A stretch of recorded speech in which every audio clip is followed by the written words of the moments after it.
지금 우리 100세 시대 제일 중요한 이제 건강하게 살아가야죠. 그러려면 어떻게 하느냐? 삶을 가져야 합니다. 이 지역이 2000년도가 되어가지고 나가노가 1등이 돼버렸어요. 남자 여자 다 1등. 자, 그럼 나가노가 왜 그랬을까? 뭐 여러 가지 이야기를 우리 할 수가 있죠. 근데 그중에 딱 한 가지, 나가노라는 그 현에서 주민운동 한 것 중에 하나가 뭐냐?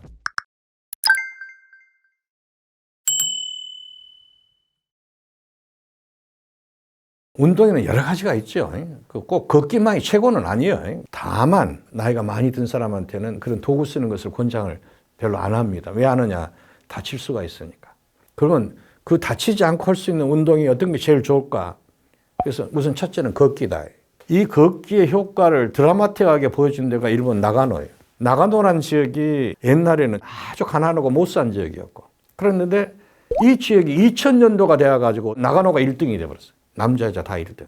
자, 그럼 나가노가 왜 그랬을까? 뭐 여러 가지 이야기를 우리 할 수가 있죠. 근데 그중에 딱 한 가지, 나가노라는 그 현에서 주민운동 한 것 중에 하나가 뭐냐? 걷기예요. 저 주민들을 한 10명씩 조를 짜게 해가지고 걷게 하는 거예요. 그래서 그 프로그램 이름이 워크 앤 토크예요. 걸으면서 이야기하자. 이런 사람들을 석 달에 한 번씩 건강 체크를 해주고, 그러니까 건강에 대해서도 자신감을 갖게 되고, 그 나가노 지역이 일본의 최고 장수 지역으로 등장하면서 제일 중요한 것은 뭐냐? 건강보험 소모율이 제일 밑에서 네 번째예요. 근데 이제 거기서 이런 걷기 운동의 프로그램을 제공한 데가 거기 있는 신주의과대학, 신주다이가학교인데, 거기 있는 팀들이 뭘 개발했느냐? 인터벌 워킹. 인터벌 워킹이란 뭐냐? 천천히 걷고 빨리 걷고, 천천히 걷고 빨리 걷고. 장수 지역을 보면 평지에는 장수 지역이 없어. 다 언덕이 있는 지역이 장수 지역이에요. 사람들이 언덕을 오르고 내리고 하면서 사는 것이에요. 근데 이제 걷기를 하더라도 천천히 가다 빨리 가다 천천히 가다 빨리 가다 하면 이것이 바로 언덕을 오르내리는 효과를 시뮬레이션하는 거예요.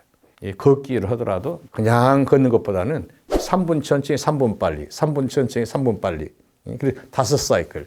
나이 드신 분들한테는 아주 굉장히 좋은 효과가 있을 것이다. 이렇게 보고 있는 거죠. 또 하나가 뭐냐? 춤이다. 음악에 맞춰서 내 몸을 이렇게 움직이는 것이죠. 그러니까 춤이라는 것은 정신적인 어떤 집중을 통해서 몸과 마음이 같이 어우러진 운동이니까 저는 춤을 좋게 보고 있고, 그래서 춤 중에서는 혼자 할 수 있는 춤, 우리 한 춤이 좋다. 우리가 기본적으로 운동을 하는 것이 좋냐 나쁘냐 이야기할 때 20세기 말까지 우리가 적극적으로 운동을 권장하지 않았어. 왜냐? 운동을 하면 유해산소가 많이 발생을 해. 그러면 병이 생기고 많은 병이 생긴다고 생각했어요. 그런데 모든 질병이나 모든 사고의 사망률 자체, 운동시킨 사람은 쫙 떨어지는데 운동 안 하는 사람은 많이 죽더라. 이제 이 통계가 나온 거예요. 그래서 그다음부터는 적극적으로 이제 운동을 레코멘드해요. 이 운동을 하게 되면 우리 깜짝 놀란 것이 뇌에서 나온 신경을 촉진시켜주는 효과. 이것이 근육에서 많이 나온다는 걸 알게 돼요. 그래서 운동을 하는 것이 노인의 그 어떤 인지능 향상에도 도움이 된다. 그래서 치매 예방에도 운동을 해야 한다. 이런 이렇게 연결이 되는 거죠. 그 다음에 이제 우리가 그 나이가 든 사람들에서 제일 큰 문제가 뭐냐. 모든 병의 원인이 고독이야. 혼자 있게 되면 우울에 빠지고 이런 그 아주 그 비셔스 사이클이 있는데, 자, 그럼 그것을 차단시키려면 어떻게 하겠느냐. 사람들을 만나게 해야지. 그 가장 좋은 것이 바로 이런 운동 같은 프로그램. 사람들과 어울려서 같이, 밥도 같이 먹고, 운동도 같이 하고, 어디 여행도 같이 하고, 이런 노력. 그럼 그것이 그 사람의 건강 상태를 회복시켜주고 우울증을 우리가 막아주고, 그러면서 모든 신경성의 어떤 여러 질환들을 막아주는데도 아주 굉장히 중요한 효과가 있을 것으로 보고 있고, 또 실제 그렇게 지금 결과들이 나오고 있죠. 장수 요인이 뭐냐라는 것은 아주 복합적이에요. 쉽게 말해서 유전적인 요인. 아무리 우리 크게 잡아도 20%에서 25% 정도를 넘지를 않아요. 나머지 전부 사회적 요인, 환경적인 요인이 더 커. 장수라는 것을 가지고 굳이 무슨 유전이다 뭐다 이런 것은 우리가 말할 필요는 없다. 근데 다만 우리가 장수는 집안들이 있습니다. 장수는 집안. 그건 유전자가 있을 수도 있겠죠. 그러나 그 집안의 사람들이 살아가는 생활 태도가 다른 데고 다른 것이죠. 그만큼 건강한 생활 습관을 유지하는 집안 전통이 있으면 그건 장수 집안이 되는 거죠. 그 집안 사람들이 살아가는 모습, 그것이 다른 집안하고 차이가 나는 거죠. 건강하게 사는 거죠. 그래서 우리가 유전이라는 말은 완전히 부정하는 것은 아니에요.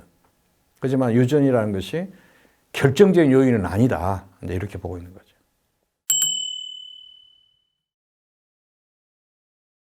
장수하는 집안들의 아주 공통적인 특징 중에 하나가 뭐냐? 또 장수하는 지역, 또는 어떤 집단 같은 것이 공동체 의식이에요.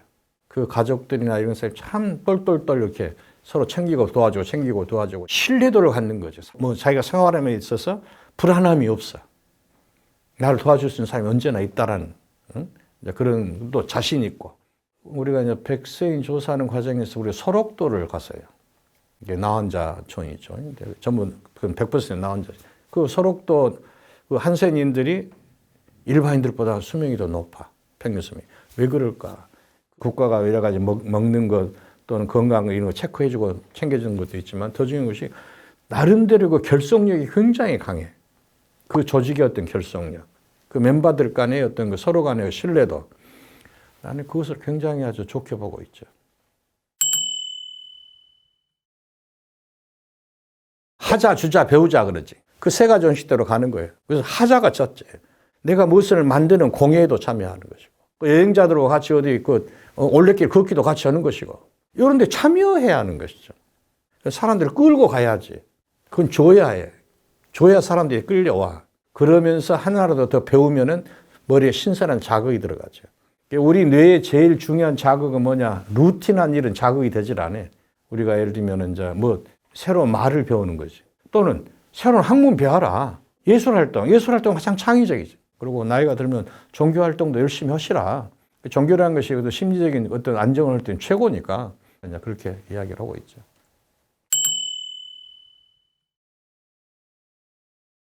절대주의. 예를 들면은 우리가 백세인 조사하는 과정에서 금년에 우리가 고흥을 갔는데 고흥이 우리나라 최고령 지역이에요. 고흥이라는 데를 가서 보니까 군 인구가 한 7만 명 되는데 백세인이 한 60명이나 되더라 이거야. 엄청나게 많아. 65세 이상이 전체 주민의 50%가 넘어. 아주 초고령 사회예요. 근데 그 지역이 어떻게 유지가 되는가 그랬더니 전 주민한테 일자리를 만들어주는 거예요. 그 모든 주민들이 같이 일자리에 참여해서 같이 어우러져 가면서 이렇게 하다 보니까 초고령 사회가 격의가 없어지고 그러면서 새로운 세상을 맞이하는데 별로 부담을 안 느끼더라고요. 나이에 상관없이 참여하도록 유도하고 또 본인은 참여하고 그래야 한다고 보고 있죠. 생명이라는 단어에는 쉼이라는 것이 없어. 우리 생명을 구성하는 모든 생체 분자들은 죽을 때까지 계속 움직여야 하는 것이. 이게 딱 스톱돼 버리면 죽어버리는 거예요. 사람도 마찬가지야. 마지막 순간까지 내 몸을 움직여서 무엇인가 해야 해. 그것이 삶이야. 지금 우리 100세 시대, 100세인이 이제 보편화되는 이런 세도로 가죠. 제일 중요한 이제 건강하게 이렇게 살아가야 하죠. 자, 그러려면 어떻게 하느냐?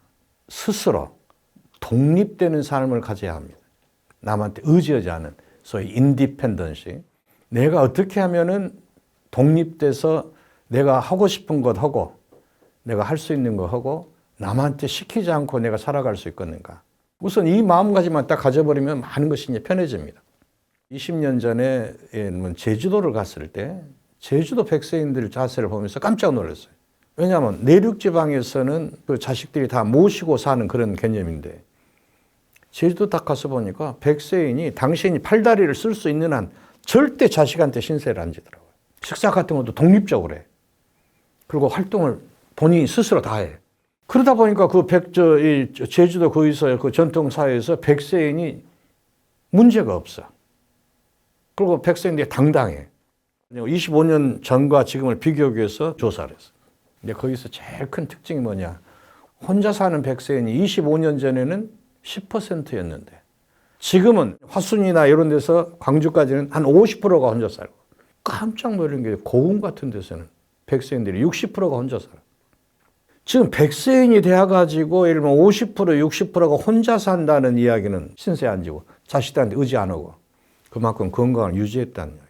그리고 또 하나는 뭐냐. 사회적인 어떤 이 보안 시스템이 갖춰진 거예요. 혼자 사는 백세인들을 돌봐주는 소위 요양보호사 제도가 생겨요. 요양보호사가 왔다 갔다 하루에 3시간 정도씩 와서 봉사하고 가죠. 딱 이게 갖춰져 버리니까 100살이 됐었어도 자식들은 이제 가끔 전화나 하고 연락하고 이렇게 지내는. 그래서 거기서 내가 느낀 것이 뭐냐. 자, 나이가 아무리 들어도 내가 독립적으로 살 수 있다는 어떤 자신감을 가지면서 그렇게 살아가면 되겠구나. 그렇게 생각이 되죠.